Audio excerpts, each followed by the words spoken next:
La rénovation énergétique, terrain de jeu des escrocs et des sociétés sans scrupules. Soyez vigilants si vous envisagez de poser des panneaux solaires. Ils constituent 64% des arnaques. On peut vous proposer des rendements mirifiques et une facture d'électricité allégée. Les commerciaux savent forcément trouver les bons arguments. Enquête signée ce soir Charlotte Gillard, Jean-Christophe Duclos et nos équipes en région. Panneaux solaires ou photovoltaïques. Des technologies propres dont la promesse est de faire baisser votre facture d'électricité. En région parisienne, c'est le choix qu'a fait Christian Aulois juste avant son départ à la retraite. Alors voilà sur notre toit 10 panneaux photovoltaïques installés en janvier 2016 et qui doivent produire théoriquement 3 kW, mais dont en réalité, on ne sait pas mesurer aujourd'hui en fait ce que ça produit. 10 panneaux pour un montant de 26 500 €. Un investissement coûteux qu'il a bien du mal à amortir. Et je ne vois pas de différence avant installation des panneaux, après installation des panneaux, à part la facture et les remboursements qu'on a à faire à l'organisme financier, je ne vois pas de différence. Au fil des mois, les défaillances s'accumulent. Comme ce jour où il découvre une batterie explosée. Il a envoyé de nombreux courriers au service après-vente de l'entreprise, resté lettre morte. Le SAV est inexistant ou alors très défectueux et inaudible, surtout inaudible. C'est le silence du SAV qui est le pire. Cette société, la voici. Nous avons tenté, nous aussi, de les joindre par téléphone. Nous tombons sur une plateforme téléphonique, visiblement embarrassée par les plaintes des clients. On est en prestataire de service, on a un centre d'appel, ils ont une domiciliation chez nous et une permanence téléphonique.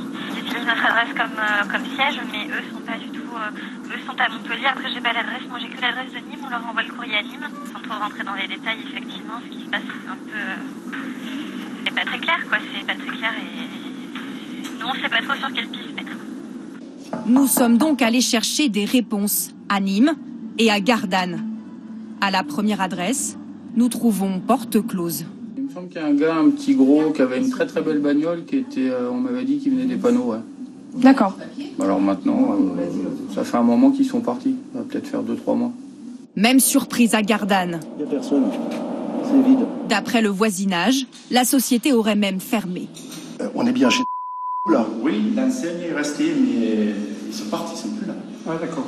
Mais où est donc passée cette entreprise ? À ce jour, les gérants n'ont toujours pas répondu à nos sollicitations.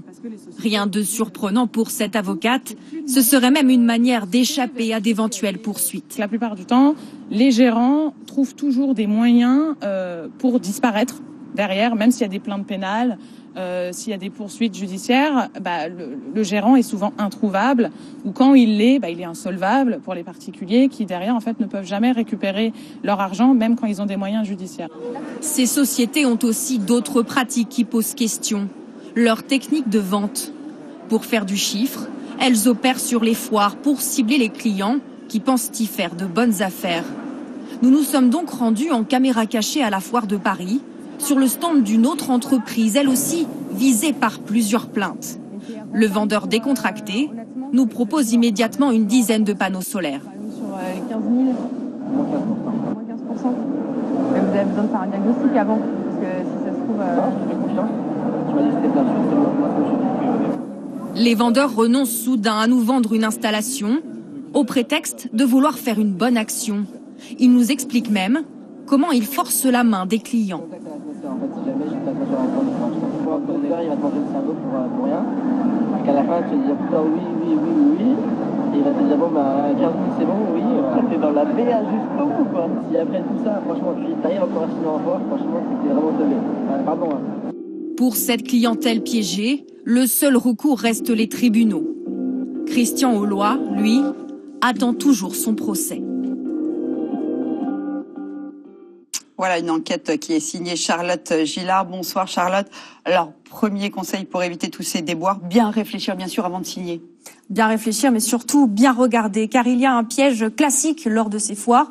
Vous pensez signer un simple devis, or le vendeur vous fait signer un bon de commande et là, vous êtes coincé car contrairement au démarchage à domicile, vous ne disposez d'aucun délai de rétractation. Alors, quelques conseils, Charlotte, pour débusquer les escrocs dans ce domaine. Eh bien, d'abord, il faut s'assurer du sérieux de l'entreprise en se rendant sur ce site, qualit-enr.org. Il recense tous les professionnels qui disposent de ce label.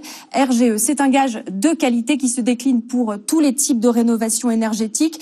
Vous pouvez le voir. Et surtout, sans cette qualification, eh bien, vous ne pouvez pas bénéficier de primes ni de crédit d'impôt. Et surtout, ça peut paraître évident, mais il faut quand même le rappeler, demander plusieurs devis, car dans ce secteur, les prix peuvent varier du simple au triple. Il est donc essentiel de les comparer. Merci Charlotte pour tous ces conseils.